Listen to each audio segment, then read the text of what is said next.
하늘이 열리고 말씀이 열리는 총회 대구신학 목회연구원 128번째 창세기 24장 시작하도록 하겠습니다. 128, 네? 128. 여기 27로 아, 그래요? 다시 이야기하겠습니다. 128번째 강의를 시작하도록 하겠습니다. 자, 그림 이쁘죠? 인사 한번 하도록 하겠습니다. 반갑습니다. 한가위 잘 보내셨습니다. 한가위 잘 보내셨습니까? 추석 연휴, 아직 추석 연휴까지입니다. 오늘까지입니다. 오늘까지. 주님 은혜 가운데 추석 잘 보내셨는 줄 믿습니다. 지난번에 했는 거 간단하게 복습 한번 하도록 하겠습니다. 폴리캅입니다. 내가 86년 동안, 86년입니다. 폴리캅이 86년을 순교했습니다. 그분을 섬기는 동안 그분은 한 번도 나를 부당하게 대하신 적이 없어. 키두시 하셈, 순교를 이야기하는 겁니다. 키두시 하셈. 내가 86년 동안 그분을 섬기는 동안 그분은 한 번도 나를 부당하게 하신 적이 없어. 그런데 내가 어찌 나를 구원하신 나의 왕을 모독할 수 있겠소? 그러면서 순교를 결정하고 본인이 스스로 화형을 당했습니다. 자, 다발이 여호와의 말씀. 우리 인생의 문제의 답은 여기 있습니다. 하나님의 말씀이 있습니다. 그래서 오늘 여러분이 말씀의 자리에 오신 거고요. 다발이 여호와. 살아서 역사하시는 하나님의 말씀이 나의 영혼을 새롭게 할 때 우리는 새로운 희망을 가질 수 있습니다. 혹시라도 마음이 복잡하거나 혼란 중에 있으신 분도 말씀의 자리에 나오시면 희망을 가질 수 있다는 겁니다. 다발이 여호와. 자, 여기 지난번에 요구했습니다. 그노시스, 신비한 지식 그노시스에 대해서 간단하게 말씀을 드렸죠. 외부적인 박해가 로마의 박해라면 내부적인 박해가 그노시스라고 할 수도 있다고 말씀드렸습니다. 그래서 박해가 요 그노시스라고 말씀드렸습니다. 라다프가 박해입니다. 영지주의 라는 이름은 지식을 뜻하는 헬라어 그노시스에서 유래했습니다. 그들이 말하는 그노시스란 소수의 선택된 자만이 접근할 수 있는 여러 사람이 아니고요. 지식을 깨달은 사람만이 접근할 수 있는 신비하고 비밀스러운 영적 깨달음을 이야기한다고 했습니다. 그래서 그노시스라고 말씀을 드렸습니다. 헬라의 이원론적 철학과 동양의 신비주의가 결합되어서 기독교에 교묘하게 들어왔습니다. 그노시스, 라다프, 박해라고 말씀드렸고요. 고대로부터 사라지지 않고 계속 나타나는 이단이 바로 영지주의입니다. 지금도 우리 교회 내에 깊숙이 개입되어 있습니다. 그노시스. 그 내용은 복음의 핵심 진리를 파괴하는 치명적인 독을 품고 있습니다. 그래서 박해라고 말씀드렸죠. 라다프. 자, 창조신앙을 박해합니다. 창조신앙을 파괴합니다. 그노시스는 부정합니다. 창조를. 두 번째가 성육신의 진리를 부정합니다. 육신은 부정하기 때문에 예수님이 하나님의 아들이라면 육신을 입고 이 땅에 오지 않았다는 거죠. 그래서 성육신의 진리를 부정합니다. 세 번째가 그렇기 때문에 십자가 부활도 부정합니다. 영지주의자들은. 네 번째가 교회 공동체를 파괴합니다. 그래서 영지주의는 2, 3세기에 교회의 강력한 대응으로 세력이 약화되었습니다. 하지만 결코 사라지지 않고요. 지금도 우리 교회 속에 깊숙이 개입되어 있습니다. 오직 바른 진리만이 우리를 모든 거짓으로부터 지키는 유일한 무기입니다. 아멘. 그노시스 주의하셔야 되고요. 자, 지난번에 마지막으로 말씀드렸습니다. 몸 관리보다 더 중요한 것이 마음 관리라고 말씀을 드렸습니다. 우리 추석 때 마음 관리 잘 하셨습니까? 상하지 않으셨습니까? 상하더라도 참으시고 하나님 앞에 구하셨기를 바랍니다. 마타크가 달다는 뜻입니다. 단물이라는 뜻입니다. 모든 지킬 만한 것 중에서 더욱 내 마음을 지키라. 이게 정말로 어렵습니다. 마음을 지키기가. 그래서 참아야 된다고 참은 인자를 몇 번 반복하더라도 잘 참아지지가 않습니다. 그런데 그때 열을 세려 보십시오. 참아야 됩니다. 예수 그리스도의 이름을 불러보시고요. 안 되면 주기도문도 외워보시고요. 참아야 됩니다. 그래서 그 참았는 거를 어디에 토로해야 된다고요? 기도의 자리에서 하나님 앞에 토로하시기 바랍니다. 사람 앞에 토로하면은 마음을 지키지 못한다는 거죠. 생명의 근원이 이에서 남이라. 잠언 4장 23절 말씀입니다. 마타크, 썸물이 단물로 변한다는 겁니다. 마타크. 마음이 건강하면 긍정적인 말을 합니다. 맞죠? 마음속에 있는 게 나옵니다. 여러분과 대화할 때요, 여러분이 대화를 그냥 하시는 거죠. 자기 마음에 썸물이 있으면 쓴 게 나옵니다. 단 게 있으면 단물이 나오는 거죠. 마음이 병들면 부정적인 말을 합니다. 마라의 썸물을 단물로 고치기 위해서 모세가 한 나무를 던졌습니다. 그래서 마라의 썸물이 단물로, 마타크, 단물로 바뀌었습니다. 썸물이 올라오는 우리의 마음에도 한 나무가 던져져야 합니다. 어떤 나무죠? 십자가 나무가 던져져야 돼요. 썸물에 던져진 나무는 그리스도의 십자가를 상징합니다. 마타크. 나무가 던져지자 썸물이 무슨 물로 변했다고요? 단물로 변하는 겁니다. 우리 마음에 예수 그리스도의 말씀이 임하시면요, 예수 그리스도께서 함께 하시면은 단물로 변한다는 거죠. 이것은 물리적인 변화를 넘어서는 겁니다. 인생의 고통이 한순간에 하나님의 개입으로 사라지게 됨을 이야기합니다. 고통이 사라지면 얼마나 좋겠습니까? 근데 실제로 사라질 수 있는 것은, 우리 마음이 썸물로 새서 단물로 변할 수 있는 것은 예수 그리스도께서 우리 마음에 들어와 계시는 겁니다. 말씀이 우리 들어와 계시면 썸물이 단물로 바뀔 수 있다는 겁니다. 단물은 하나님이 치유의 은혜로 주어지는 평안과 소망을 상징합니다. 오늘도 썸물이 혹시라도 계신다면 단물로 바뀌어지는 역사가 이 시간에서 일어나기를 소망합니다. 아멘. 하나님 예수님은 우리를 찾아오셔서 마음의 문을 오늘도 지금 두드리고 계시는 거예요. 두드릴 때 열어야 되죠. 여는 거는 누가 여는 거예요? 내가 여는 거예요. 마음의 문을 안 열면은 들어오시지를 못한다는 거죠. 병든 마음에서 솟아나는 썸물이 열으면은 단물로 바뀌어집니다. 그래서 단물로 바뀌어지는 역사가 일어나기를 예수님 이름으로 축원합니다. 아멘. 자, 오늘 이 말씀으로 시작하도록 하겠습니다. 혈루증 얘기 아시죠? 혈루증 얘기. 그 사회적, 시대적 정황을 알면 좀 더 우리가 이해하기가 쉽습니다. 그것을 한번 살펴보려고 합니다. 혈루증 여인의 침묵이 말하는 것, 세상의 의학과 예수님의 치유가 어떻게 다른지, 오늘도 이런 치유가 우리에게 일어나야 됩니다. 마가복음 5장에 등장하는 한 여인은 몇 년 동안요? 12년 동안 혈루증으로 고통받았습니다. 그러니까 이게 고치기 위해서 계속 다녔겠죠. 근데 고치지 못하고 고통만 받았습니다. 혈루증. 디뭄이라는 단어가요, 출혈, 피 흘림이라는 단어입니다. 그래서 이게 신약에 나오는 거기 때문에 구약과 딱 맞아떨어지는 단어가 없습니다. 비슷한 단어를 가져왔습니다. 디뭄, 출혈입니다. 성경은 그러니까 많은 의사에게 많은 괴로움을 받았고요, 가진 것도 다 허비하였습니다 라고 기록하고 있습니다. 자, 왜 고생을 했을까요? 왜 그녀가 많은 의사에게 많은 괴로움을 받았을까요? 이 당시 상황을 좀 아셔야 합니다. 그래서 그것을 설명할 겁니다. 아무 효용이 없고 오히려 더 중하여졌다고 기록하였습니다. 자, 제가 있습니다. 마가복음 5장 26절, 많은 의사에게 많은 괴로움을 받았고 가진 것도 다 허비하였을 때 중요한 것은 아무 효용이 없고 도리어 더 중하여졌던 차에, 이렇게 마가복음 5장 26절에 기록되어 있습니다. 돈은 돈 들었었는데 고쳐지지 않았다는 거죠. 괴로움만 더 받았다는 겁니다.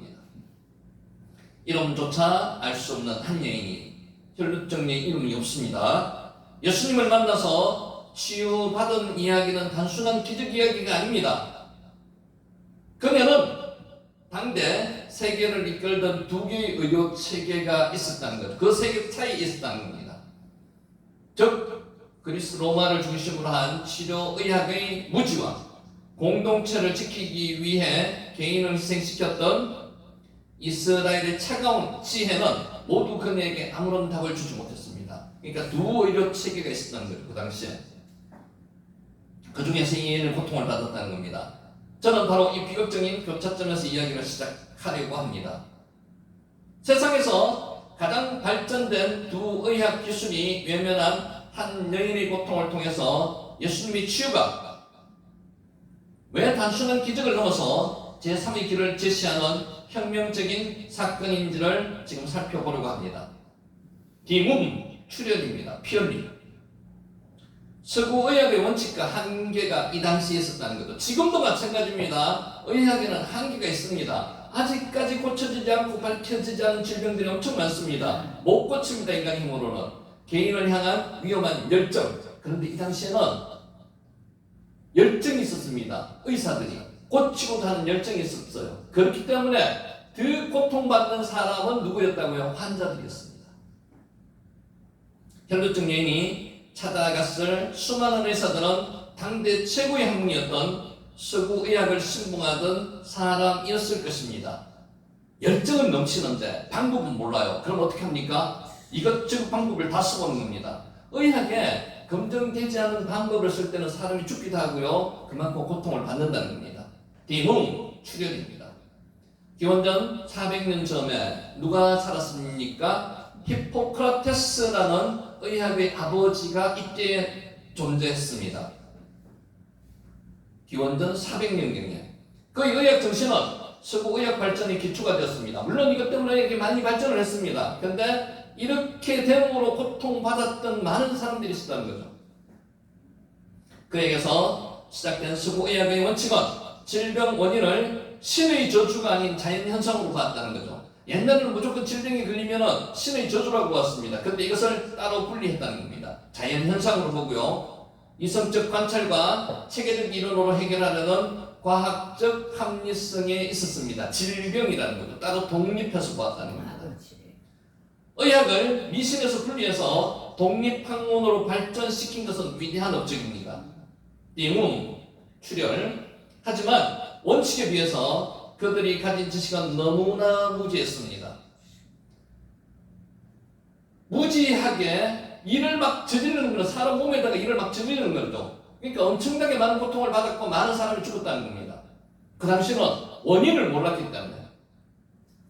히포크라테스가 주장한 사체 X는 1500년간 서구의학을 지배했습니다. 그것은 완전히 잘못된 이론입니다. 이런 이론들이 하나하나씩 이제는 보완 수정을 하면서 발달된 게 지금 의학이라는 겁니다. 이들은 인체를 구성하는 사책을 균형 있게 만든다는 명목으로 무분별한 사열을 자행했습니다. 피를 막 뽑았습니다. 맞추기 위해서. 소독도 하지 않고요. 세균과 바이러스에 대한 지식도 없는 그들이 환자들의 피를 제한 없이 마구잡이로 뽑았습니다. 그러면 피를 뽑다가 죽는 사람도 많았겠죠. 감염될 수도 있고요. 피가 많이 뽑히면 사람은 죽습니다. 근데 그 당시에는 그런 거 잘 몰랐어요. 그렇기 때문에 시험을 하는 거죠. 실험을. 과다출혈이나 감염으로 환자들은 치료하기는커녕 도리어 죽음으로 내몰았다는 겁니다. 이런 상황에 누구시 있다고요? 12년 혈류증으로 고생한 여인이 있었다는 겁니다. 이런 상황. 연금술이 발달하면서 16세기부터는 수원, 비소, 안티몬과 같은 독성 중금속을 매독이나 기타 질병을 치료하는 데 사용되었습니다. 중금속을 치료제로 사용했다는 겁니다. 이 당시에는 이렇게 한번 시도를 했어요. 그런데 이게 몸에 해롭죠, 중금속이. 당연히 치료도 안 되고 이거에 중독이 돼가지고 죽는 경우도 많습니다. 치료라기보다는 환자를 중독시키는 결과를 낳습니다. 그런데 이 당시에는 획기적인 방법이었어요. 그렇지 않겠습니까? 지금도 마찬가지입니다. 치료하지 못하는 약을 개발해서 여러 사람이 죽을 수도 있습니다. 근데 다른 방법이 없으니까 이게 획기적인 방법이 될 수가 있는 거예요. 디문 출혈입니다. 20세기는 조현병이나 우울증 같은 질환을 치료한다는 목적으로, 조현병이나 우울증은요 몸의 이상이 아니고요 신체적인 이상이 아니고 정신적인 이상입니다. 이것을 치료한다고 어떻게 하는가 하면요, 한번 보세요. 의사들은 환자의 안구 위쪽이나 두개골 옆에 구멍을 뚫고 송곳 같은 것을 끄집어 집어넣어서 뇌의 전두엽 신경을 잘라냈습니다. 뇌의 앞면, 전두엽이는 앞에 있는 거죠. 이걸 잘라냈다는 거죠. 근데 이게 낫는다는 확실한 보장도 없습니다. 근데 이런 무모한 짓을 이 당시에 했다는 거예요. 지금도 그렇게 모르는 질병에 대해서는 무모한 행동을 하고 있습니다. 지금도. 이 수술을 개발한 에가스 모니스는 1949년 노벨 생리의학상을 받기까지 했습니다. 이 당시에는 획기적이죠. 누가 뇌 수술을 한다고 생각을 했겠습니까? 근데 시도를 했거든요. 사람이 죽은 말과 상관없습니다. 그러니까 시도를 했다는 거죠. 그래서 노벨상까지 받았습니다. 이처럼 서구의학은 과학이라는 이름 아래 수많은 생명을 담보로 가설과 오류 수정을 끊임없이 반복했습니다. 혈루증을 앓던 여인이 겪은 많은 괴로움은 바로 이 지점에 있습니다. 혈루증을 고치는 방법을 몰랐기 때문에 이 방법 저 방법 아까처럼 피를 뽑기도 하고요. 여러 가지 방법을 많이 썼는데 결국 고통만 당하고 돈만 탕진했다는 겁니다. 그래서 그 말씀이 여기서 나와 이런 정 속에서 나왔다는 겁니다. 의사들은 잘못된 이론으로 그녀의 몸을 실험했습니다. 뭘 했다고요? 실험했습니다. 실험. 그러니까 사람이 실험 도구가 되는 거예요. 지금도 모르는 질병에 대해서는 저와 여러분이 실험 도구가 될 수도 있는 겁니다. 그래서 요새 보면은 체험도 뽑는다고 이야기 많이 하죠. 함부로 잘 판단하셔야 됩니다. 함부로 그렇게 아닙니다. 실험 대상이 될 수도 있는 거예요.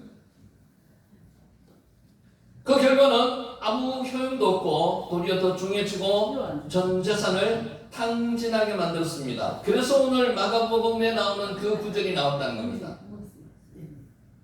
19세기 이전까지 인류가 겪어야 했던 치료의학의 어두운 면모입니다. 지금도 좀 전에 말씀드렸던 마찬가지예요.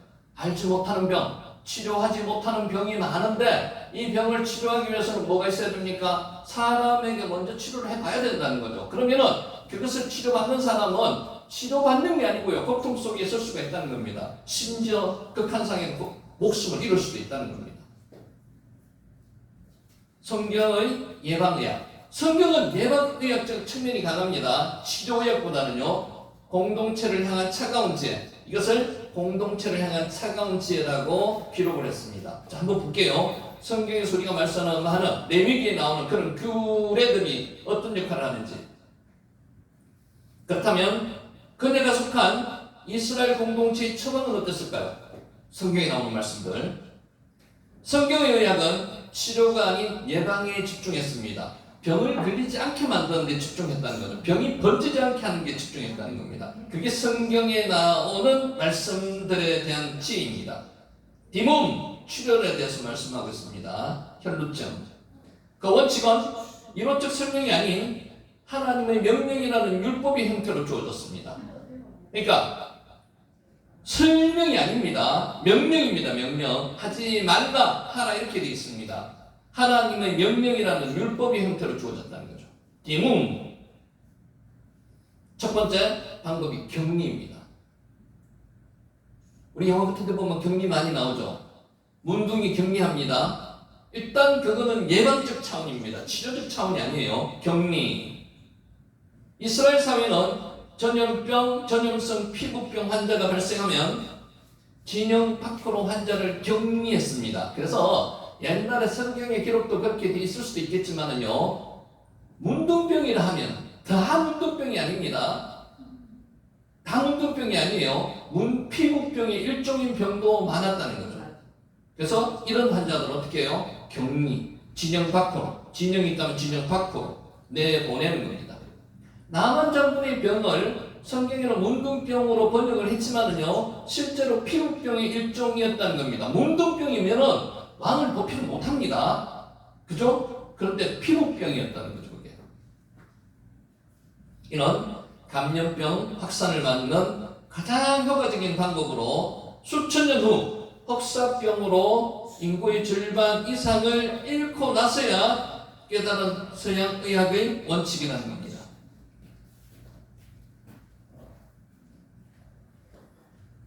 자, 디몸. 두 번째가 격리, 첫 번째가 격리고요. 두 번째가 위생입니다. 성경은 위생에 대해서 철저하게 말씀을 하고 있습니다. 손발 씻는 것도 마찬가지고요. 여러분 40년 강야 생활할 때 용변을 어디서 해봤다고 기록하고 있는지 아십니까? 진영 밖에다가 보고요. 그걸 묻었습니다. 그게 대단한 위생적인 방법이라는 거죠. 용변 후에 흙으로 용변을 덮는 규정과 정결 예식입니다. 신명기 23장에 나옵니다. 시체에 몸이 닿았을 때는 흐르는 물에 씻어서 몸을 정결하게 하는 예식입니다. 제가 하나 질문할게요. 선한 사마리아인 비유에 나오는, 권사님 들어보세요. 선한 사마리아인 비유에 나오는 그 사마리아인이 다쳐가지고 죽어가고 있을 때 두 사람이 레위인과 제사장 그냥 지나갔습니다. 왜 지나갔습니까? 시체를 만지면 7일 동안 부정해가지고 자기 제사장직을 수행하지 못합니다. 그것이 이유였습니다. 근데 죽은 사람을 만지면 이렇게 된다는 규정이 있습니다. 근데 거기는 성경에는 죽어가는 사람이었거든요. 죽지 않았습니다. 여러분, 죽은 사람이랑 죽어가는 사람이랑 차이가 납니다. 그렇다면 죽어가는 사람을 살려야 되죠. 근데 그렇지 않았다는 겁니다. 규정이 그렇게 되어 있습니다. 시체에 몸이 닿았을 때는 흐르는 물에 씻어서 몸을 정결하게 하는 예식입니다. 만지면 7일 동안 부정해가지고 격리됩니다. 이러한 정결 예식은 수인성 질병과 접촉성 감염을 예방하는 핵심적인 위생수칙입니다. 잘 돼 있다는 거죠. 옛날에 이런 규정이 없었습니다. 우리나라에 이런 규정이 있었습니까? 물론 격리는 했습니다. 그런데 이렇게까지 상세하지 않았습니다. 세 번째가 식품안전입니다. 레위기에 보면요, 11장이 젓가락장이라 그러죠. 여기 보면은 굉장히 구체적으로 먹는 것에 대해서 규정을 철저하게 정해 놓았습니다. 더운 지역인 중동에서 부패하기가 쉽고요, 기생충 감염의 위험이 높은 돼지고기나 각각류 섭취를 금하였습니다. 금방금방 상하는 거, 이런 것은 먹지 말겠습니다. 그래서 돼지고기를 안 먹습니다. 각각류도 섭취를 안 합니다. 성경은 아주 까다로운 음식 규정을 정하여서 공동체를 식중독과 풍토병으로부터 보호하였습니다. 이 기능이 무슨 기능이라 그랬죠? 앞에 예방적 기능이라는 거죠. 치유적인 부분이 아니고 예방적입니다. 이러한 규정들은 과학적 이해가 아닌 신앙의 힘으로 지켜졌습니다. 그러니까 과학적으로 설명을 해가지고 지키라는 게 아니고요, 하라 하지 말라는 말씀의 신앙의 규정으로 지켜졌다는 겁니다. 말씀으로 정해가지고 지켜졌다는 겁니다. 그 결과는 놀랍도록 과학적이었습니다. 치료 기술이 부재한 상황에서 씻고 분리하고 가려 먹는 단순한 순종만으로 공동체 대다수를 지켜낼 수 있는 완벽한 공중보건 시스템이었습니다. 한계는 있죠. 치료가 아니고요, 예방적 차원에서. 근데 대단한 지혜였습니다. 그러나 이 차가운 지혜는 개인의 희생을 전제로 했다는 거죠. 격리할 때 그 자유는 무시당해야 된다는 거죠. 공동체를 지키기 위해서 혈루증 여인과 같은 환자는 부전환자로 낙인 찍혀서 격리하였습니다. 그러니까 전염이 되는 것은 격리하는 게 당연한데 전염이 되지 않는 것도 부정하다 그래서 격리를 했다는 거죠. 그래서 많은 사람들이 피해를 봤다는 겁니다. 치료의 가능성도 없이 절망 속에서 사회적으로 종교적으로 완전히 고립되고 격리되었습니다. 단절된 생활을 했다는 겁니다. 근데 예수님의 치료는 달랐다는 겁니다. 이제 중요합니다. 예수님의 치유. 세상의 길을 넘어서는 제3의 길. 디몸, 혈루증을 정확하게 번역을 할 수 없어서 출혈이라는 단어를 가졌습니다. 디몸, 피혈림. 혈루증 여인은 당대 의학의 두 축 모두로부터 버림받았습니다. 그쵸? 도도 다담했습니다. 고통도 받았습니다. 격리되고요, 사회적으로 단절되고 관계가 다 끊어졌습니다. 서구의 치유 의학은 무지한 방법으로 그녀를 괴롭혔고요, 그녀의 몸과 재산을 망가뜨렸습니다. 12년 동안 치료하러 다니면 돈 다 썼겠죠. 이스라엘의 예방의학은 공동체에는 효과적이었지만 그녀의 사회적 생명을 앗아갔습니다. 모든 관계가 끊어졌겠죠. 가족부터도 단절되었을 겁니다. 바로 이 지점에서 예수님은 제3의 길을 열어주시는 겁니다. 지금도 예수님께서 우리에게 제3의 길을 열어주셨고 있는 겁니다. 이는 실패한 치료와 차가운 격리를 모두 넘어서는 온전한 회복이라는 길을 열어주었습니다. 온전한 회복, 완전한 회복. 예수님의 치유는 단순한 정상의 제거가 아니라 한 인간을 올가매던 모든 차원의 속박을 풀어주는 총체적인 해방이었습니다. 육체적인 해방만 해주시는 게 아니고요, 영적인 해방까지, 구속까지 시켜주셨다는 거죠. 첫 번째, 율법적 부정함으로부터 해방을 시켜주셨습니다. 율법에 따르면 혈류병을 앓는 여인은 부정한 존재였습니다. 그래서 당연히 반드시 격리해야 될 대상입니다. 그녀가 만지는 모든 것을 부정하고 있기에 정상적인 생활을 할 수가 없었습니다. 사람들과 섞여서 생활할 수도 없고요. 모임 장소에 갈 수도 없습니다. 그런데 이런 사람은 뭐라고 하면서 모임 장소에 가야 됩니까? 나는 부정하다 스스로를 이야기하면서 사람들이 주의 오지 못하게 만들어야 돼요. 나병 환자도 마찬가지고요. 그래서 이 사람은 여기에 목숨 걸고 나오는 겁니다. 그런 이야기는 안 하고 나오거든요. 밝혀지면 돌로 맞아 죽습니다. 공동체를 지키기 위하여 어쩔 수 없는 선택이다 할지라도 환자에게는 씻을 수 없는 상처였습니다. 예수님은 군중 속에서 몰래 옷자락을 만진 그녀를 그냥 보내지 않았습니다. 그냥 갔다면 혈루증은 치유가 되었지만 영적인 구원을 받지 못했다는 거죠. 공개적으로 그녀의 믿음을 칭찬하였습니다. 이후 출혈입니다. 이렇게 함으로 예수님은 율법의 정결법보다 한 사람의 믿음과 생명이 더 중요하다는 것을 각인시켰습니다. 개인에 대한 그 존중을 하나님께서 예수님께서 다 실천해 주셨다는 겁니다. 이 여인에 대해서까지. 사회적 격리로부터 해방을 시켰습니다. 두 번째로 12년간 투병은 그녀에게 모든 사회적 관계를 빼앗아갔습니다. 더 이상 사람을 접촉하지 못하게 만들었다는 거죠. 지금도 이렇게 격리되어 있으신 분들이 꽤 많습니다. 생각보다는 우리가 알지 못해서 그렇지.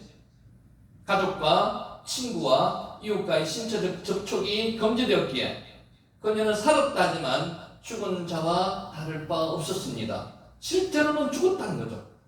사람이 사람과의 관계 속에서 사는데 사람이 사람과의 관계를 못한다는 것은 죽었다는 겁니다. 예수님은 그녀를 군중 가운데서 따라라고 부르셨습니다. 따라, 빠트거든요. 빠트, 따라. 그녀를 공동체로 초대했습니다. 아브라함의 후손으로 초대했습니다. 그녀에게 주어졌던 부정한 여인이라는 낙인을 지우고요. 그녀도 하나님의 소중한 딸이라는 새로운 정체성을 부여함으로 그녀의 사회적 생명을 완벽하게 회복시켰습니다. 지금도 격리되고 고통받고 있는 분들이 예수님을 통해서 아들아 딸아 부르심을 받고 새로운 구원을 받으시는 분들이 많습니다. 셋째로 의학적 절망으로부터의 해방입니다. 의학적으로 절망적이죠. 고칠 수 없습니다. 그 당시에는. 지금도 마찬가지입니다. 의학적으로 고칠 수 없는 병으로부터 예수님만이 해방시켜 주실 수 있습니다. 그녀는 많은 의사에게 많은 괴로움을 하셨고 가진 것도 다 허비하였습니다. 이는 당시 의학이 그녀에게 아무런 희망을 주지 못했음을 의미합니다. 의학은 희망을 줄 수가 없습니다. 한계가 있습니다. 기원전 400년경에 히포크라테스가 사체설을 주장해서 그가 나름대로 의학에 끼친 공이 많았지만은 그것으로 치료할 수 있는 모든 병이 치료되지는 않았다는 거죠. 그래서 혈루증도 치료할 수 없었다는 겁니다. 육체적 고통과 경제적 파탄에 대해서 치유할 수 없다는 심리적 절망감이 그녀를 짓눌렀을 겁니다. 오늘날에도 이와 같은 고통으로 인해서 많은 사람들이 힘들어하고 있습니다. 오늘 우리에게 왜 이런 말씀을 주시는지 잘 생각해 보셔야 합니다. 예수님의 치유는 즉각적이고 온전하고 완전했습니다. 인간의 지식과 의학 기술의 한계를 뛰어넘는 하나님의 은혜입니다. 헤세드. 하나님의 은혜입니다. 여러분, 하나님께서 한 분 한 분을 만지시는 것은 하나님의 은혜입니다. 헤세드, 해인이라는 단어와 헤세드라는 단어 두 가지 단어가 있는데 헤세드는요, 하나님께서 인간에게 베푸신 은혜를 말할 때 대개 헤세드라는 단어를 쓰고요, 인간관계의 은혜 속에서는 해인이라는 단어를 많이 씁니다. 절대적인 것은 아니고요. 오늘 우리에게 던지는 질문이 있습니다. 혈루증을 히브리 단어로 다시 한번 번역을 했을 때 디굼이라고 할 수 있습니다. 출혈. 의학이 눈부시게 발달한 오늘 예방과 치료는 완성 단계에 이른 것처럼 보입니다. 질문합니다. 여러분, 의학이 지금 완전 단계에 이르렀습니까? 아니요. 치료 못하는 게 엄청 많습니다. 앞으로도 치유 못할 수 있는 게 엄청 많을 겁니다. 완전하지 않습니다. 지금도 사람들이 그 실험의 대상이 될 수도 있어요. 저와 여러분도 그렇게 될 수가 있어요. 그때 12년 동안 혈류증을 앓은 이 여인도 그 실험의 대상이었습니다. 그래서 가산을 탕진하고 치유받지도 못하고 고통 속에서 격리 속에서 살았다는 겁니다. 우리 사회는 여전히 수많은 혈류증 환자들을 만들어내고 있습니다. 사회가 만들어낸 혈류증 환자들도 많습니다.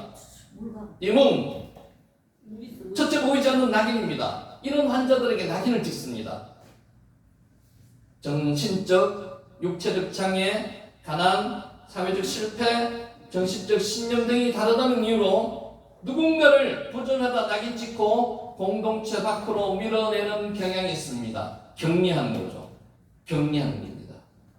실제로 전염이 안 되더라도 격리하는 경우가 상당히 많습니다. 이게 우리 사회의 지금 문제라는 거죠. 예수님은 사회에서 낙인 찍혀 고통받는 사람들을 누가 외면하지 않으셨다고요? 예수님은 외면하지 않으셨습니다. 온전한 치유, 완전한 치유는 예수님만이 하실 수 있다는 겁니다. 예수님의 치유 여기는 우리의 시선에 어떤 문제가 있는지 점검해 보라고 도전하고 있습니다. 우리는 지금 완전한 과학적인 세대에 살고 있다고 생각하십니까? 아닙니다. 지금도 엄청나게 무지한 의료적인 처방에 의해서 많은 사람들이 고통받고 있습니다. 12년 동안 혈류증으로 고통받고 있는 이 여인처럼 고통받고 있는 사람들이 지금도 엄청나게 많다는 거죠. 둘째, 숨겨진 고통에 대한 응답입니다. 가정폭력, 중독, 우울증 등 차마 드러내지 못할 고통을 안고 숨어 지내는 이웃들이 너무 많습니다. 얼마 전에 뉴스에 이런 뉴스가 있었습니다. 고등학교 다니는 학생을 둔 외동 아들을 둔 집이 있었는데 어느 순간부터 어머니를 때린다는 겁니다. 그래서 아버지가 출근을 하고 나서는 어머니가 집을 들어가지 못한대요. 애가 있으면. 아버지가 퇴근할 때 같이 맞춰서 들어간다는 겁니다. 그때 왜 그렇게 생겼느냐, 왜 그렇게 그런 현상이 일어났느냐. 어릴 때부터 가기 싫어하는 학원을 보내고 막 강압적으로 했는데 애가 이제 힘이 생기니까 어머니를 이기는 겁니다. 그래서 어머니를 때리는 거예요. 붙하는 거예요. 이런 현상이 말을 못하게 이런 현상이 많이 일어나고 있습니다. 질병입니다. 병입니다. 예수께서 여인을 군중 속에서 찾아내서 그 아픔을 공감하셨듯이 우리도 숨어서 고통받는 이웃의 이야기에 귀를 기울여야 합니다. 우리 가정에는 이런 일이 없다고 자부하실 분이 아무도 없습니다. 우리 가정 속에도 이런 분이 있을 수가 있습니다. 격리당하고 고통당하고 관계 속에서 끊어진 자들이 많습니다. 관계의 회복입니다. 릴레이션십, 샬롬이죠. 예수님의 치유가 따라라고 부르면으로 관계의 회복이 완성되었습니다. 아들아 부를 때, 따라 부를 때 진정한 회복은 관계 안에서 일어납니다. 이렇게 관계 속에서 사람은 살아가기 때문에 그렇습니다. 소외된 이들이 손을 잡아주고 그들을 다시 공동체의 일원으로 품어주는 것, 이것이 오늘날 그리스도인에게 주어진 역할입니다. 그런데 교회가 이 역할을 담당하고 있습니까? 그리스도인인 나 자신부터, 여러분 자신부터 이런 역할을 담당하실 수 있습니까? 담당하셔야 합니다. 결국 혈루증 앓던 여인을 취하신 예수님은 시대를 초월하여 우리에게 묻습니다. 당신이 공동체 안에서 이름 없이 고통받으며 소외된 이들을 여러분은 어떻게 대하고 계십니까? 내 일이 아니라고 멀리 있는 이야기라고 치부하시면 안 된다는 거죠. 내 일이라고 생각하고 하나님의 자녀이기 때문에 이런 사람들을 격리시켜서는 안 된다는 겁니다. 고통 속에 놔두어서는 안 된다는 겁니다. 당신은 그들을 부정한 눈길로 바라보고 있습니까? 단순하게 부정한 눈길로 바라봐서는 안 된다는 겁니다. 아니면 그들에게 다가가서 형제요, 자매요, 빠츠라고 부르면서 그들의 존엄성을 회복시켜 주고 있습니까? 마지못해서 억지로 하고 있다면 그것은 마지못해서 하시면 안 된다는 겁니다. 스스로 하나님의 사명을 감당한다고 생각하시면서 하셔야 된다는 겁니다. 이 질문에 응답하는 것이 예수님을 따른다고 하는 우리에게 주어진 신앙의 과제입니다. 참 어려운 주제입니다. 그죠? 어렵지만은 감당해야 될 주제입니다. 누구나 내가 그 대상이 될 수가 있는 거예요. 그러면 내가 그 대상이 됐을 때 내가 그런 처우를 받아야 되고요. 내가 그렇지 않을 때는 내가 그런 사람들을 하나님의, 예수님의 마음으로 대해 주어야 된다는 거죠. 그래서 단순하게 12년 동안 혈루증 앓은 여인이 예수님의 옷자락을 만지면서 고침을 받았다, 여기서 끝나는 이야기가 아니라는 겁니다. 사회가 발전하면 발전할수록 풍요하면 풍요할수록 이런 일이 더 일어날 수가 있습니다. 그래서 이 일이 남의 일이 아니고 우리의 일이라고 생각하고 오늘 여러분에게 마음을 하나님께서 열어주시면 사명이라고 감당하시기를 예수님의 이름으로 축원하면서 오늘 강의를 시작하도록 하겠습니다. 아멘. 자, 우리 오늘 잘 오셨습니다. 처음 오신 분도 어렵지 않는 거니까 간단하게 한번 따라 하시면서 넘어가도록 하겠습니다. The Lord's Prayer 한번 해보시기 바랍니다. 주기도문입니다. The Lord's Prayer. 로즈 플레어. 자, Let's Review 반복 한번 해보겠습니다. 하늘에 계신 우리 아버지요. 권사님 한번 해보실래요? 답이 안 나와도 상관없습니다. 이제 자주 하시면은요, 계속 하시라고 이제 하는 겁니다. 하늘에 계신 우리 아버지요. Our Father in heaven. 시작. Our Father in heaven. 이름이 거룩히 여김을 받으시오며 Hallowed be your name. 시작. Hallowed be your name. 한 번 더 해보겠습니다. Hallowed be your name. 나라가 임하오시며 Your kingdom come. 시작. Your kingdom come. 뜻이 땅에서도 이루어지이다. Your will be done on earth. 시작. Your will be done on earth. 뜻이 하늘에서 이루어진 것 같이 As it is in heaven. 시작. As it is in heaven. 다시 한번 해볼게요. As it is in heaven. 오늘 우리에게 일용할 양식을 주시고 Give us today our daily bread. 시작. Give us today our daily bread. 자, 우리 죄를 사하여 주셨고 And forgive us our debts. 시작. And forgive us our debts. 한 번 더 해볼게요. And forgive us our debts. 우리가 우리에게 죄 지은 자를 사하여 준 것 같이 As we also have forgiven our debtors. 시작. As we also have forgiven our debtors. 우리를 시험에 들게 하지 마셨고 And lead us not into temptation. 시작. And lead us not into temptation. 다만 악에서 구하시옵소서. But deliver us from the evil one. 시작. But deliver us from the evil one. 나라가 하나님 아버지께 있사옵나이다. For yours is the kingdom. 시작. For yours is the kingdom. 자, 오늘 마지막 겁니다. 마지막 거. For yours is the kingdom은 했고요. And power and glory forever. Amen. 시작. And power and glory forever. Amen. 나라와 권세와 영광이 아버지께 있사옵나이다. 자, 이게 우리가 다 한 번 했기 때문에 오늘은 간단하게 그냥 이런 거를 기억하시라고 다시 한 번 더 연습하시라고 하는 겁니다. 넘어가도록 하겠습니다. 자, 넘어가고요. 자, 요거 처음 오신 분들 있으니까 한번 들어보겠습니다. 뱃김멜 달래 대바보자인 해텐 요지 카플라맹맹 눈싸매 아이페이 차리 쿠프레이시 신신탑 신신탑 히브리어 알파벳 22. 합니다. 알레벳 김멜 달레테 바보자인 헤텐 요드 아플라맹mem눈싸매 아인페이 차디 쿠프레이시 신신탑 신신탑 히브리어 알파벳 22장.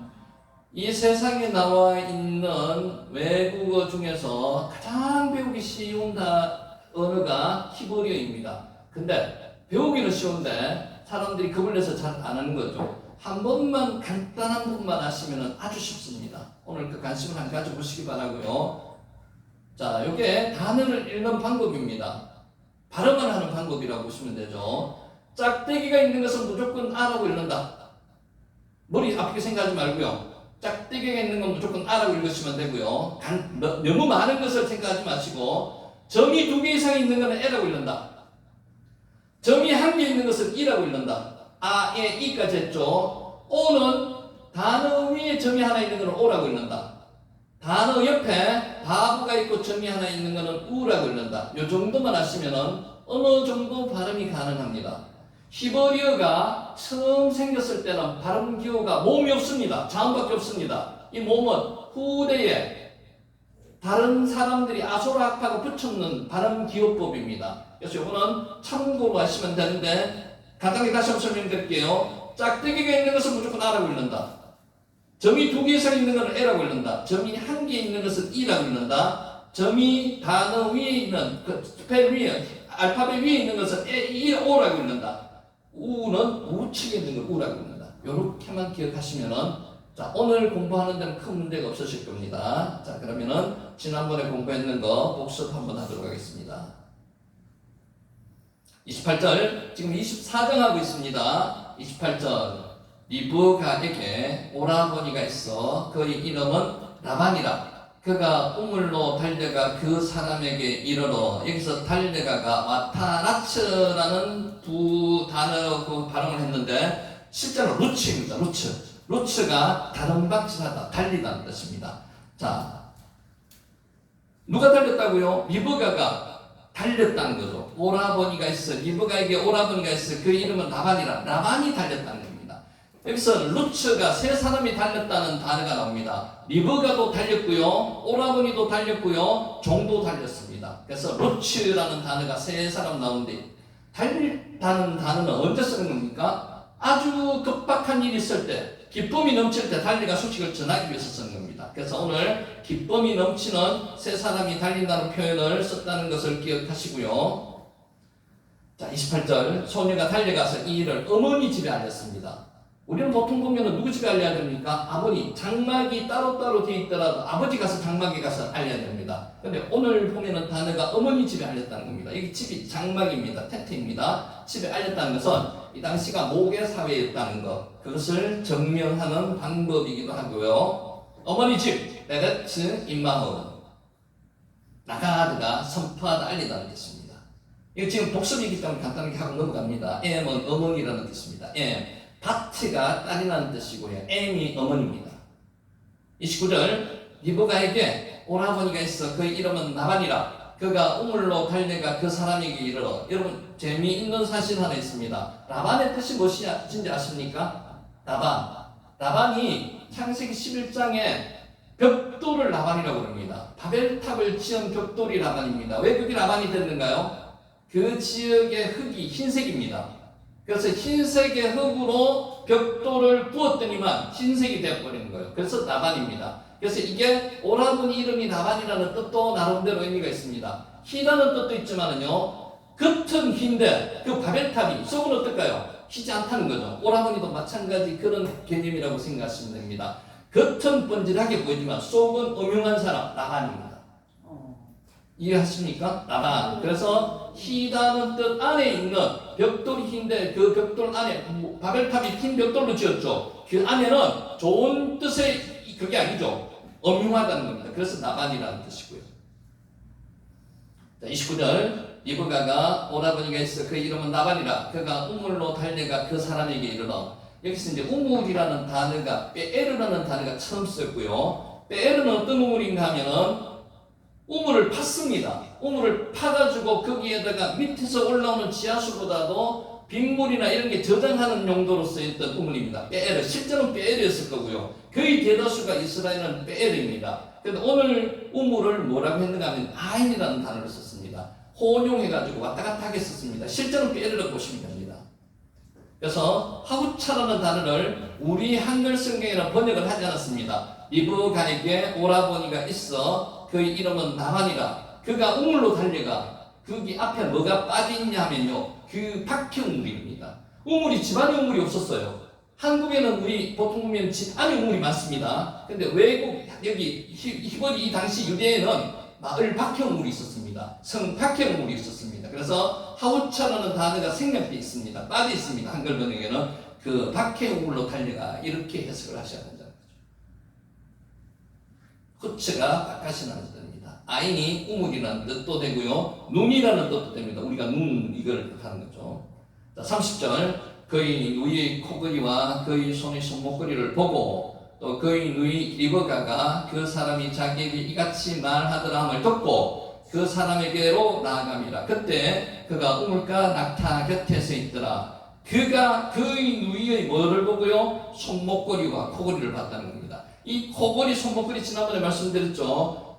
우선은 귀걸이가 유행하지만 옛날에는 코걸이가 더 유행을 했습니다. 코걸이의 그 금이 어느 정도 되는가 하면 한 돈 반 정도 된다고 말씀드렸고요. 손목걸이가 30점 반 돈 정도 됩니다. 엄청나게 돈이 많이 나가는 거죠. 그래서 그가 뭘 봤습니까? 누이의 코걸이와 그 손이 손목걸이를 봤다는 것은 아까 라반이라 이런 뜻하고 비슷하다는 거죠. 재물에 대해서 관심이 많은 사람, 라반이라는 뜻입니다. 코걸이와 손목걸이. 내잼이 반지, 귀걸이, 코걸이를 뜻하는 거고요. 내잼, 반지, 귀걸이, 코걸이. 차미드가 팔찌를 뜻하는 겁니다. 그래서 그때 돈이 어느 정도, 지금 한 6, 70만 원 정도 가더라고요. 한 돈이, 금 한 돈이. 한 돈 반 정도 되는 코걸이, 그리고 30점 반 돈 정도 되는 차미드, 팔찌. 이것을 라반이 보고 그냥 나그네를 환대하는 마음도 분명히 있었지만은 재물에 대한 물욕이 어느 정도 가미되었다는 거죠. 자, 여기까지 했고요. 오늘은 31절부터 하나씩 해보도록 하겠습니다. 31절 라반이 이르되 목사님 오늘 몇 시까지 해야 됩니까? 중간에 쉽니까? 그대로 갑니까? 1시간 반 할까요 그냥? 예. 자, 31절 라반이 이르되 여호와께 복을 받은 자여 들어오소서. 어찌 밖에서 있나이까? 내가 방과 낙타의 처소를 준비하였나이다. 여호와께 복을 받은 자여.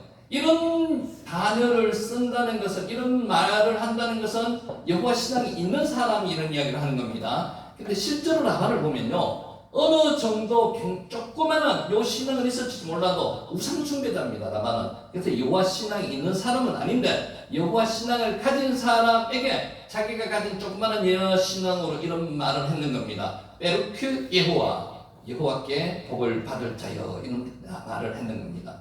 존경을 나타내며 축복을 비는 일상적인 인사말입니다. 우리가 많이 하는 단어 중에서 바라크, 이 단어는 이제는 이해하시죠? 그죠? 바라크, 축복, 복을 주다, 축복하다, 바라크. 바라크가 하나 단어만 있는 게 아니라 그랬죠. 무릎 꿇다는 단어도 바라크입니다. 찬양하다는 단어도 바라크이고요. 반대되는 단어도 있습니다. 저주하다는 뜻도 바라크에 있습니다. 여기서는 축복하다는 뜻입니다. 복을 받을 자여.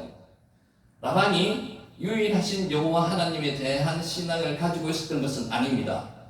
그렇죠? 우상숭배자는 거죠. 오히려 우상숭배자였고요. 라반은 조상들을 통해서 여호와에 대한 기본적인 지식은 가지고 있었던 듯합니다. 그런데 조그마한 신앙을 가지고 있었다는 거지, 이는 우상숭배자였습니다. 아브라함과 게라 시대의 그의 가문은 하란 땅을 떠나기 전부터 여호와를 예배하였습니다. 라반이 현대 우상숭배자로 있을지라도 여호와의 이름으로 축복하는 인사법 정도는 알고 있었는데, 그래서 확실한 신앙적인 소유자라기보다는 인사 정도의 의미라고 전해집니다. 여호와께 복을 받을 자여. 바루크, 베루크 여호와, 베루크 여호와. 라반은 리브가로부터 나그네가 아브라함의 종이며 이삭의 아내 될 자를 구하러 왔다는 것을 알았습니다. 어떤 걸 알았다고요? 아브라함의 종이라는 사실도 들었고요. 이삭의 아내 될 자를 구하러 왔다는 것도 알았습니다. 그러므로 라반은 예의를 갖추기 위해서 여호와의 이름으로 하는 축복의 인사를 건넨다는 것이고요. 우리가 잘 알고 있듯이 라반의 마음속에는 물욕이 넘쳐나는 사람, 이런 뜻의 의미가 있다는 겁니다. 라반. 여기까지 지난번 했군요. 자, 그러면은 파나라는 단어 여기까지 했습니다. 라반이 이르되 여호와께 복을 받을 자여 들어오소서. 어찌 밖에서 있나이까? 내가 방과 낙타의 처소를 준비하였나이다. 왜 아노키? 내가라는 단어죠. 왜 아노키? 그리고 내가 핀니트, 준비하였다는 게 아니고요. 사역입니다. 내가 준비하게 했다는 겁니다. 라반이 자기가 준비를 했는 게 아니고요. 실제는 자기가 준비했는 것처럼 한글 성경으로 번역이 되어 있는데 내가 준비하게 하였다는 겁니다. 뭐를요? 방과 낙타의 처소를 내가 준비하게 하였으니 어찌 밖에 있나이까? 들어오시옵소서, 이런 뜻입니다. 실제로 낙타의 처소를 준비하게 하였다 이런 뜻입니다. 자, 여기까지 했습니다. 제가 마치겠습니다. 파나 준비하다는 것이고요. 자, 오늘 32절 그 사람이 그 집에 들어가매 라반이 낙타의 짐을 부리고 집과 사료를 낙타에게 주고 그 사람의 발과 그의 동행자들의 발 씻을 물을 주고 이제 우리 성경도 점점 번역이 조금씩은 달라지고 있습니다. 여기 개역 성경에서는 여기 단수로 되어 있습니다. 그의 동행자들의 이렇게 안 되어 있고요. 그의 동행자의 이렇게 되어 있습니다. 실제로 많은 사람이 갔겠죠. 낙타를 몇 마리 몰고 왔습니까? 10마리. 10마리에서 사람이 몇 명 타고 갔는지는 모르겠지만 많은 사람이 갔을 겁니다. 아나심, 아쉐로 이토 그의 동행자들의 복수입니다. 동행자들이라고 번역된 아나심, 아나시가 무슨 뜻이죠? 사람에 대한 단어가 3개 있습니다.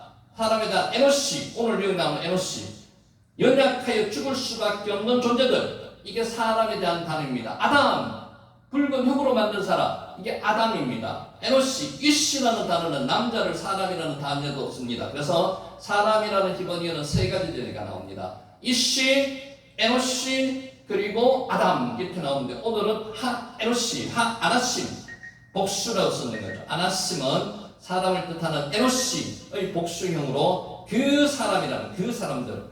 정관사가 들어갈 때는요, 앞에 나왔던 사람들을 이야기하는 겁니다. 우리가 알고 있는 사람들을 이야기하는 거야. 그 사람, 그렇게 이야기하는 거죠. 한마콤이 뭐죠? 집사님, 한마콤, 그 장소잖아요. 그 장소. 그 장소는 어떤 장소예요? 우리가 알고 있는 그 장소, 한마콤. 우리가 감당해야만 될 그 장소, 그게 한마콤. 거기에 정관사가 쓰이는 거죠. 한마콤. 관계대명사, 아세리아로 해석해보면은 그와 함께함. 킹제임스의 that were with him으로 되어 있습니다. 자, 아브라함의 종과 함께 동행한 아브라함 집안의 다른 종들이 많았다는 사실을 보여주고 있습니다. 아브라함이 몇 명 정도 가수를 거느리고 있었을까요? 318명의 집에서 훈련된 군사들이 있었습니다. 그러면은 군사만 있었겠습니까? 그에 따있는 식솔들도 있었죠. 그래서 보통 학자들은 1000명이 넘는 사람들이 한 그 그룹을 이루어가지고 지금 옮겨 다니고 있다고 예상합니다, 보통.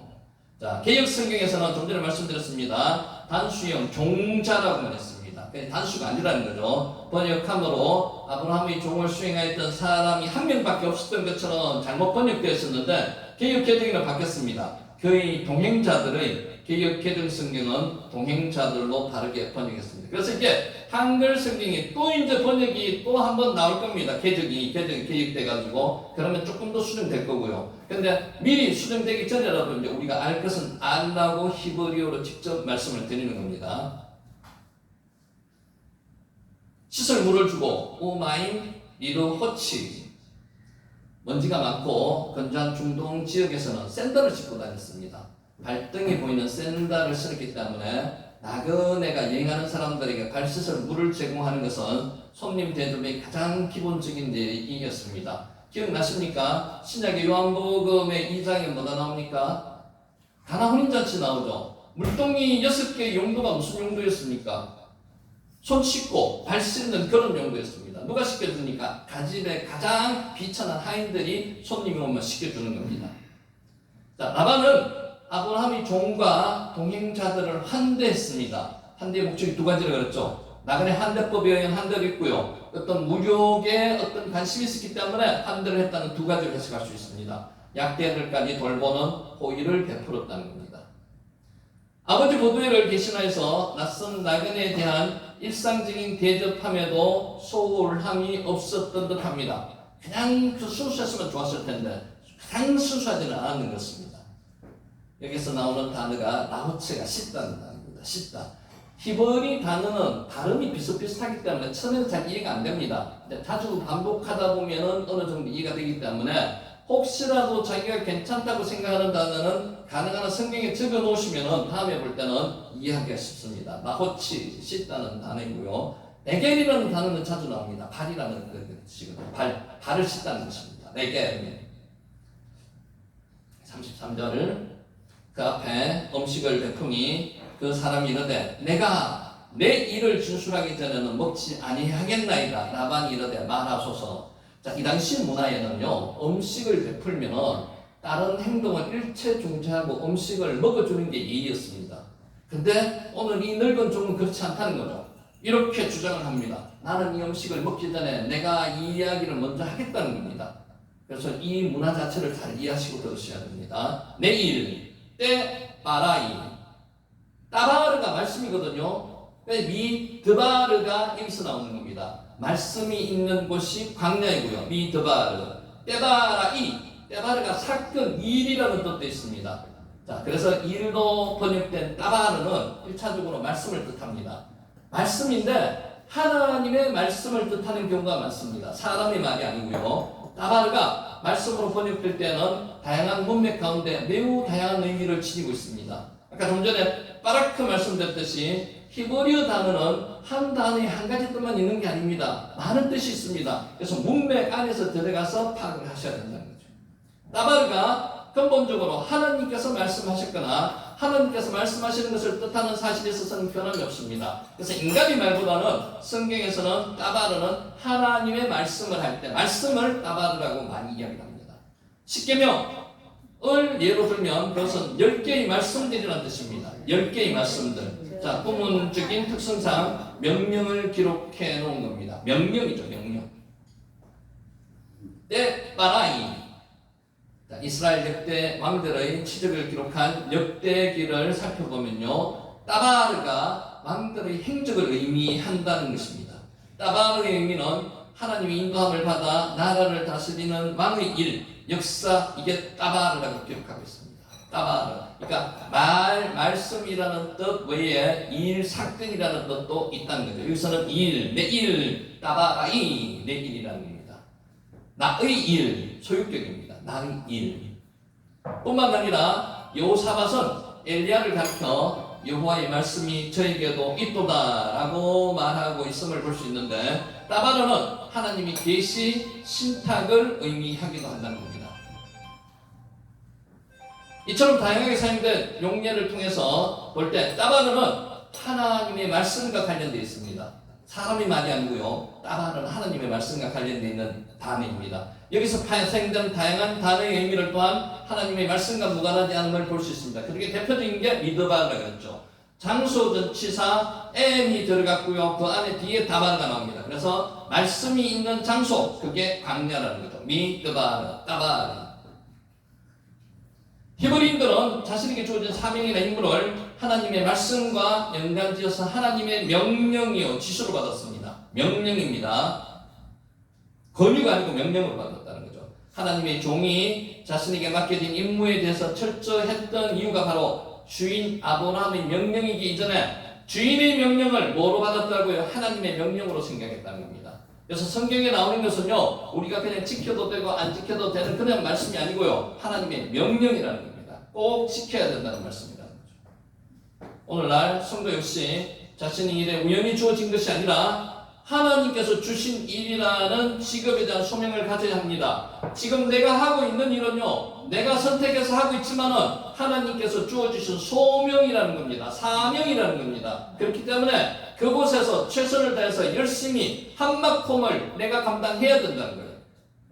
이러한 소명을 가질 때 자신에게 주어진 일의 소중함을 깨닫게 된다는 것이고요, 하나님이 허락하여 주신 단 한 번뿐인 삶의 진정한 의미를 찾을 수 있습니다. 어떤 사람은 청소를 할 때 억지로 마지못해서 하는 사람이 있는 반면에 하나님의 일이라고 생각하는 사람이 있다면 여러분은 어느 사람이 사명을 감당하는 사람이라고 생각했습니까? 그 자그마한 일을 할 때라도 하나님께서 맡겨주신 일을 한다는 소명을 가지고 하는 사람은요, 일이 하는데 재미도 있고요, 흥도 나고요, 그것이 남이 보기에도 그렇게 하나님이 그 안에 있는 그런 모습을 보이지 않겠습니까? 우리가 하는 일이 그 일이라는 거죠. 지금 연세가 많아서 자기가 하고 있는 일에 대해서 아무 의미가 없다, 그게 절대는 아닙니다. 내가 지금 하고 있는 일, 무슨 일이라도 상관없습니다. 그 일은 하나님께서 나에게 맡겨주신 사명이라고 생각하고 일하는 사람은요, 하나님이 그 안에 함께 하심을 나타내 보여준다는 겁니다. 그게 나타내는 대표적인 사람이 누구입니까? 요셉이라는 거죠. 여호와 에트 요셉과 함께 하셨다는 거죠. 여호와 에트 여호샤밧과 함께 하셨다는 겁니다. 먹지 아니하겠나이다. 먹다는 단어가 아칼입니다. 아칼. 아칼. 여러분 몇 번 말씀을 드렸는데 우리 선악과를 따먹을 때 기억을 한번 해보십시오. 선악과를 누가 따먹었습니까? 하와가 따먹었죠. 맨 처음에 선악과를 땁니다. 아카흐, 취하다는 거죠. 선악과를 땄습니다. 여기서부터 불행이 시작되는 거예요.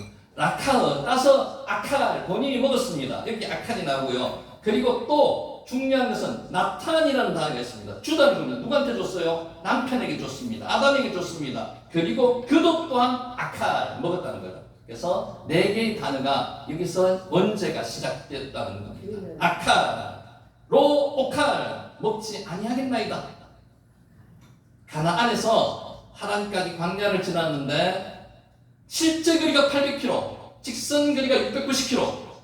여행한 아브라함의 종은 그동안 음식다운 음식을 먹지 못했을 것이고 뿐만 아니라 육체적으로 매우 지쳐 있었을 것입니다. 그냥 보통 거리로 20일 정도 여행하는 거리랍니다. 낙타 타고 20일. 이 아브라함이 늙은 종이 몇 세 정도 됐을까요? 아마 100세 가까이 넘었을 가능성이 높습니다. 나이는 안 나옵니다. 엘리에셀인데. 그래서 피곤하겠죠. 쉬고 싶겠죠. 음식도 먹고 싶겠죠. 그런데 그렇게 하지 않았다는 겁니다. 뭐라고요? 내 일이 아니고 하나님을 하기 위해서 내가 음식을 잠시 중단하고 하나님의 일을 먼저 보겠다는 겁니다. 이런 마음이 어떤 마음이에요? 소명의식이라는 겁니다. 사명.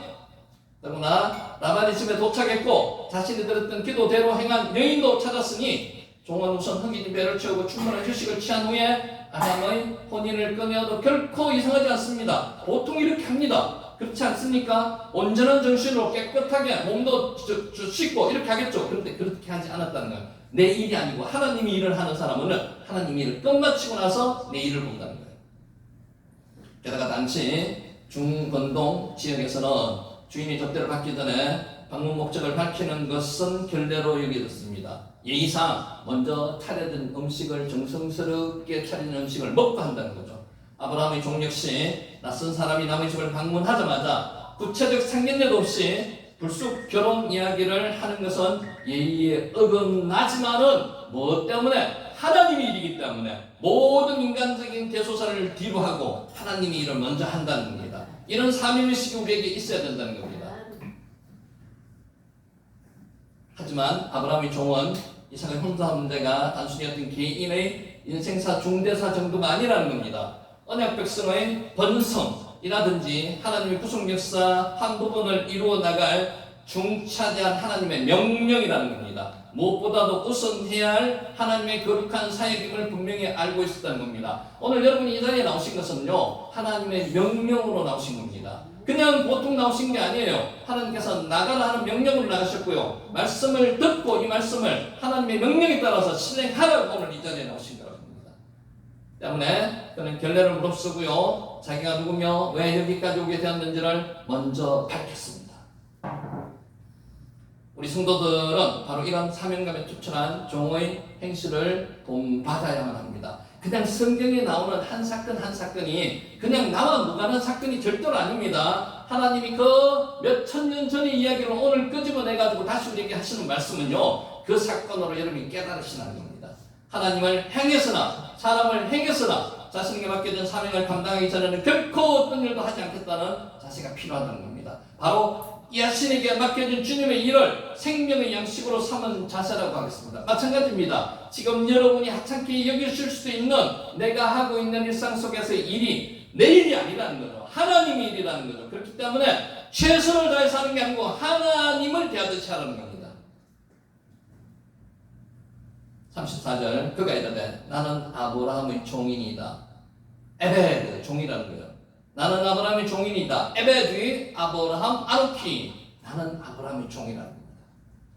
아브라함의 노종이 자신의 신분을 종이라고 분명하게 밝혔습니다.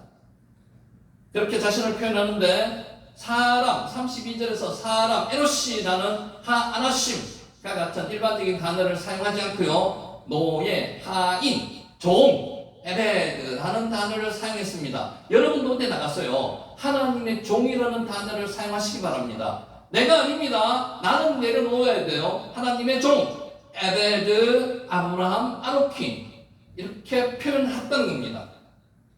자신을 지극히 낮추는 행위, 겸손한 팔을 그대로 드러내주고 있습니다. 뿐만 아니라 아브라함의 종 에베드 아브라함 사실을 밝힘으로써 노종은 은연중의 여행 목적이 자신의 유익을 위한 것이 아니라 주인을 위한 것임을 드러내고 있습니다. 이렇게 드러내기가 쉽지가 않습니다. 극히 부유한 종이면은 에베드 종이 아닙니다. 노예가 아닙니다. 그 모든 살림살이를 관장하는, 우리로 말하면 대통령으로 하면 대통령 비서실장이라는 거죠. 그러니까 굉장히 높은 자리에 있는 사람도 자기 자신을 내려놓습니다. 에베드, 아브라함, 아노키라고 표현합니다. 고백합니다. 나는 아브라함의 종인이다.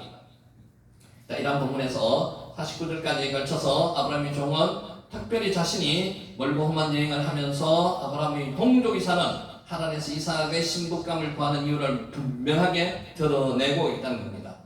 이삭이 언약의 계승자로서 혈통상이나 신앙적으로 고결한 고향 여성을 아내로 삼는 것이 아니라 하나님이 거룩하신 뜻이기 때문이라는 겁니다. 여러분, 고향에서 가나안에서 여자를 며느리로 내지는 이삭의 아내로 삼으면 좋은 점이 있습니다. 결혼 정책이라 그러죠. 서로 동맹을 해가지고 서로 침략하지도 않습니다. 근데 굳이 800km나 떨어진 그 하란까지 가가지고 구하는 이유가 뭐겠습니까? 고향인 중에서 하나님 신앙이 있는 자 중에서 그 아내를, 이삭의 아내를 삼고자 한다는 것입니다. 하나님의 명령. 그래서 노종은 자신의 여행 목적을 밝힌과 동시에 먼 길을 와서 이삭의 아내를 구하려는 아브라함의 의도에 대한 라반의 의문을 사전에 명쾌하게 설명하고 있다는 겁니다. 자, 이제 시간이 그렇게 많지 않으니까 정리하는 말씀을 드리도록 하겠습니다. 자, 이 단어를 어렵게 보지 마시고요.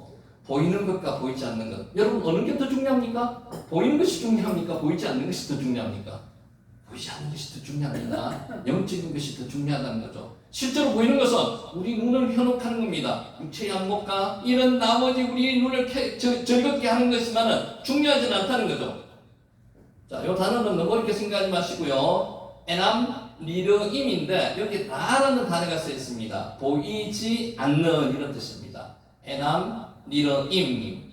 최초 인간인 아담과 하와는 에덴 동산의 생명과를 먹으며 죽지 않고 영원히 행복하게 살 수 있는 존재였습니다. 딱 하나만 지키면 됐죠. 뭡니까? 동산 중앙에 있는 선악을 알게 하는 나무의 열매를 먹지 말라. 이 딱 하나 법입니다. 이 법만 지키면 됐는데 이 법을 지키지 못해서 원죄가 들어왔다는 거예요. 아까 네 가지 단 이야기했죠. 그 단어로 통해서 선악과를 따먹고 남편에게도 주고 범죄를 저질렀다는 겁니다. 그러나 금지된 선악과, 실제는 선악과가 아니죠. 선과 악을 알게 하는 나무의 열매입니다. 실제 단어는 선악을 알게 하는 나무의 열매를 따먹은 일로 인간은 영원히 아니라 잠깐의 존재가 되고 말았습니다. 에남 미르임, 보이지 않는. 그리고 죄로 인해서 영의 눈이 어두워져서 영적인 세계를 보지 못하게 되었습니다. 지금 우리는 영적인 세계를 잘 보지 못합니다. 물론 보시는 분도 몇 분 계시지만 잘 보지 못합니다. 육신의 눈이 보이는 것만 추구하고 살아가고 있습니다. 사람들은 눈으로 보는 것에 의존되어 있습니다. 그렇지 않습니까? 눈에 보이는 대로 행동하고 있습니다. 에남 리르임, 보이지 않는 것이 중요하다는 거죠. 정말 중요한 것은 눈에 보이지 않는데 눈에 보이지 않으면 어떻게 한다고요? 무시하고 아예 신경을 쓰지 않습니다. 눈을 잃어 볼 수 없게 되었다고 한번 가정해 보세요. 물론 그렇지는 않겠지만 여러분이 시력을 잃었다고 한번 생각해 보세요. 이제 더 이상 볼 수 없습니다. 눈이 있을 때는 해를 바라보면 어떻게 눈부심을 느끼게 됩니다. 근데 시력을 잃으면 어떻게 될까요? 눈이 없으면 눈부심 대신에 햇볕의 따스함을 느끼게 된다는 겁니다. 다른 감각이 살아난다는 거예요. 눈이 없이 꽃을 보면 꽃의 모양이나 색깔 대신에 뭘 맡게 됩니까? 꽃 향기를 맡게 된다는 거죠. 보이지 않아도 감각은 살아있습니다. 다른 것을 통해서 느낄 수 있습니다. 사람을 만나면 외모 대신에 목소리를 통해서 마음을 느끼게 될 것입니다. 시력이 있더라도 눈을 보더라도요, 말하는 것을 들으면 그 사람이 나에 대해서 어떤 감정으로 말하는지를 은연중에는 알 수 있습니다. 어렴풋이 알 수 있습니다. 그런데 어리석은 사람들은 하나님이 보이지 않는다고 부정하고요, 천국이 보이지 않는다고 부정합니다. 어리석은 자들입니다. 실제로 보이지 않는다고 없는 겁니까? 아닙니다. 보이지 않는 것이라도 있는 게 많습니다. 그러나 우리가 예수 그리스도를 믿어 영적으로 거듭나게 되고요. 점점 영적으로 성숙해지면 세상을 바라보는 관점과 추구하는 것이 완전히 달라지게 됩니다. 지금 오늘 여기 계신 분들은 다 관점이 다르신 분만 있으실 줄 압니다. 이에 대해서 바울은 이렇게 말씀하고 있습니다. 에남 니르임 보이지 않는, 우리가 주목하는 것은 보이는 것이 아니요 보이지 않는 것이니, 보이는 것은 잠깐이고요 보이지 않는 것은 영원합니다. 고린도서 4장 18절 말씀입니다. 주목한다는 것은 시선을 고정하고 주의를 집중한다는 뜻입니다. 여기가 라가 그렇거든요. 라가 성경에 가장 많이 나오는 단어 중에 하나가 라입니다. 라는요 그냥 슬쩍 흘려보는 게 아닙니다. 집중해서 보는 거죠. 수도 면밀하게 보는 겁니다. 노아가 술을 먹고 하체를 드러내고 누워있을 때 함이 들어가서 어떻게 했다고요? 라 했다고 합니다. 그 라가 무슨 뭐라고요? 자세히 주도 면밀하게 살펴봤다는 겁니다. 그래서 슬쩍 봤다는 게 아닙니다. 라. 그러면 우리가 주의를 집중하여서 주목해야 할 것은 무엇입니까? 라 해야 될 게 뭐냐는 거죠.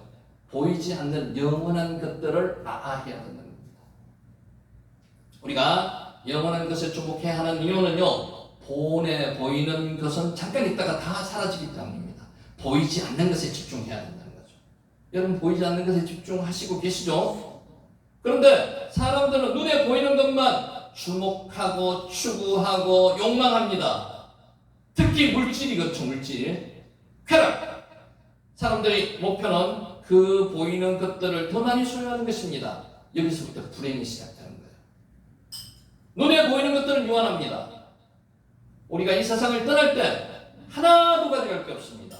들고 올 게 하나도 없어요. 눈에 보이지 않는 그것이 중요하다는 겁니다. 에남 니르임. 그런데 사람들은 보이는 것에만 집중하고요, 보이지 않는 영적 세계의 것에 대해서는 전혀 관심이 없습니다. 특히 믿지 않는 사람들은 눈에 보이지 않는 게 관심이 없습니다. 성도들도 영적 세계를 경험하지 못하면 눈에 보이는 것만 주목합니다. 여기 계신 분들은 아니고요. 눈에 보이는 이 세상 것만 추구하며 그것을 위해 살아가게 됩니다. 더 많이 모으려고 그러고요, 더 많은 것을 추구하며 살아갑니다. 꼭 천국까지, 아니요, 저 세상까지 가져갈 수 있다고 생각합니다. 이들은 에서는 배고플 때 장작권보다도 죽 한 그릇을 더 같이 껴보았습니다. 여러분 지금 에서의 모습만을 보는 게 아니고요, 저와 여러분도 이렇게 추구하고 있는 분이 아니라 그러면서도 그럴 수 있습니다. 내려놓으셔야 합니다. 엘리 제사장에게는 제사보다 자기의 두 아들이 가장 소중했습니다. 그래서는 안 된다는 거죠. 그것 때문에 온 집안이 멸망했습니다. 사울왕은요, 하나님보다 자신의 채통과 사람들의 인정에 더 신경을 썼습니다. 사울은 천천히요, 다윗은 만만이라는 그 여인들의 노랫소리에 귀가 멀었습니다. 눈이 멀었습니다. 10여 년을 사울이 다윗을 죽이려고 쫓아다닌 이유가 그것 때문이었다는 거죠. 하나님보다 자신의 채통과 사람들의 인정, 이것에 더 신경을 썼다는 거죠. 우리의 모습이 이런 모습 아닙니까? 내려놓으라고 지금 말씀하시는 겁니다. 가룟 유다는 예수님보다 돈을 더 중요하게 생각했습니다. 돈을 더 중요하게 생각하면요, 하나님과 돈을 비슷한 위치에 놓고 생각하면요, 하나님을 선택하지 않습니다. 돈을 선택한다는 거죠. 재물을 선택하게 되어 있습니다. 보이지 않는 세계를 보지 못한 불행한 결과였다는 거죠. 에남 니르임. 우리는 영적인 눈이 열릴 수 있도록 소망하며 기도해야 됩니다. 오늘 우리가 기도해야 될 제목입니다. 영적인 눈을 열어주시옵소서. 엘리사 선지자는 사람들이 보지 못하는 영적 세계를 보았습니다. 실제로 우리 시대에도 영적인 세계를 보시는 분이 많습니다. 내가 중요하다는 겁니다. 내가 영적인 세계를 보아야 된다는 겁니다. 아람의 군대가 엘리사 선지자를 잡으려고 에워쌌을 때 엘리사의 상황은 두려워서 벌벌 떨었습니다. 영적인 눈이 닫혀있는 사람이죠. 그러나 엘리사 선지자는 조금도 두려워하지 않았습니다. 왜? 영적인 눈이 열려서 하나님의 역사심을 보았기 때문에. 하나님이 보내주신 불말과 불번거가 산에 가득하고요, 자신을 지키기 위해 둘러싸고 있는 것들을 보았기 때문에 그렇습니다. 하나님의 역사를 경험하신 분들은요, 두려워하지 않습니다. 왜 폴리캅이 사형을 당하면서까지도 그런 고백을 했을까요? 하나님이 눈앞에 있기 때문에 하나님의 역사를 봤기 때문에 그렇다는 거죠. 엘리사 선지자가 벌벌 떨고 있는 사환을 위해서 기도했습니다. 그러자 사환의 눈이 열려서 엘리사 선지자처럼 보게 되었습니다. 에남 니르임, 보이지 않는 것들. 우리도 영적 세계를 볼 수 있도록 믿음의 눈을 열어달라고 기도해야 됩니다. 한 만큼을 감당할 수 있는 이유가 뭘까요, 집사님? 영적인 눈이 열렸기 때문에 한 만큼을 감당할 수 있는 겁니다. 믿음이 없으면 한 만큼을 감당할 수가 없어요. 그죠? 내가 있어야만 될 그 자리, 내가 감당해야만 그 자리는 하나님께서 나에게 미리 보여주시기 때문에 내가 감당할 수 있는 겁니다. 성경은 말씀하고 있습니다. 믿음으로 모든 세계가 하나님의 말씀으로 지어진 줄을 우리가 아나니 보이는 것은 나타난 것으로 말미암아 된 것이 아니라 히브리서 11장 3절 말씀입니다. 믿음의 눈이 열리면요, 눈에 보이는 이 세상보다 보이지 않는 세계가 더 중요하다는 것을 알게 됩니다. 그 세계를 볼 수 있는 사람은 더 이상 우리 이 세상에 마음을 두지 않습니다. 아브라함은 갈 바를 알지 못한 채 믿음으로 고향을 떠나서 약속의 땅으로 향했습니다. 실제로 11장 하반절에 나오는 가나안이라는 이야기는 목적지가 그 당시 아브라함에게 알려지지 않았다는 것이 성경학자들이 대다수 이야기입니다. 갈 바를 알지 못하고 하나님께서 떠나게 하셨습니다. 레크 하셨다는 거죠. 갈 바를 알지 못하고 출발했다는 겁니다. 부자였지만 가나안 땅으로 나그네와 외국인으로 살았습니다. 게르, 나그네로 살기가 얼마나 힘든 줄 아십니까? 여러 사람과 섞이지도 않았습니다. 아브라함은요, 밑에 저지대에 목초지가 우거지고 물이 많은 곳으로 내려가 살지 않았습니다. 그들과 섞일까 싶어서 고산지대에 살았습니다. 목초지도 적었습니다. 하나님이 함께 하셨다는 거죠. 그래서 헤브론 쪽 삶을 살게 되었다는 겁니다. 아브라함이 그렇게 살았던 이유는요, 믿음으로 떠난 본향인 하나님의 나라를 사모했기 때문에 그렇습니다. 여러분도 이 세상보다 본향인 하는 나라를 사모하면 그렇게 된다는 겁니다. 지금 무엇을 주목하며 여러분 살고 있습니까? 무엇을 나아하고 살고 있습니까? 나아하시는 대상을 잘 살펴보시기 바랍니다. 재물입니까? 가족입니까? 나에게 가장 소중한 것이 무엇입니까? 그것을 오늘 이 시간에 한번 판단해 보시라는 겁니다. 보이는 것에 주목하십니까? 보이지 않는 것에 주목하십니까? 눈에 보이는 것만 주목하고 있다면요, 영적인 눈이 열리기를 기도해야만 합니다. 성경의 말씀을 볼 때도 눈이 열리도록 기도해야만 합니다. 내 눈을 열어서 주의 율법에서 놀라운 것을 보게 하소서. 시편 119편 18절 말씀입니다. 영원한 하나님의 나라를 바라보며 그곳에서의 영생 복락을 위해서 우리는 날마다 준비하며 살아야 합니다. 오늘 이 말씀을 꼭 명심하여서 보이는 것보다 더 중요한 게 뭐라고요? 보이지 않는 것, 그것을 사모하면서 기도하는 저와 여러분이 되시기를 예수님의 이름으로 축원하면서 오늘 강의를 마치겠습니다. 기도드리겠습니다. 하나님 아버지, 감사합니다. 오늘도 주님께서 이 자리에 나오게 하신 것은 말씀으로 통해서 하나님의 영광을 드러내시기 위해서 이 자리에 저희들을 모아주심을 감사합니다. 이 말씀을 통해서 우리 마음속에 정말 벅찬 감격 있게 해주시고 이 말씀으로 이 세상을 이기는 한 분 한 분이 되시기를 간절히 바라고 예수님의 이름으로 기도드립니다. 아멘. 수고하셨습니다.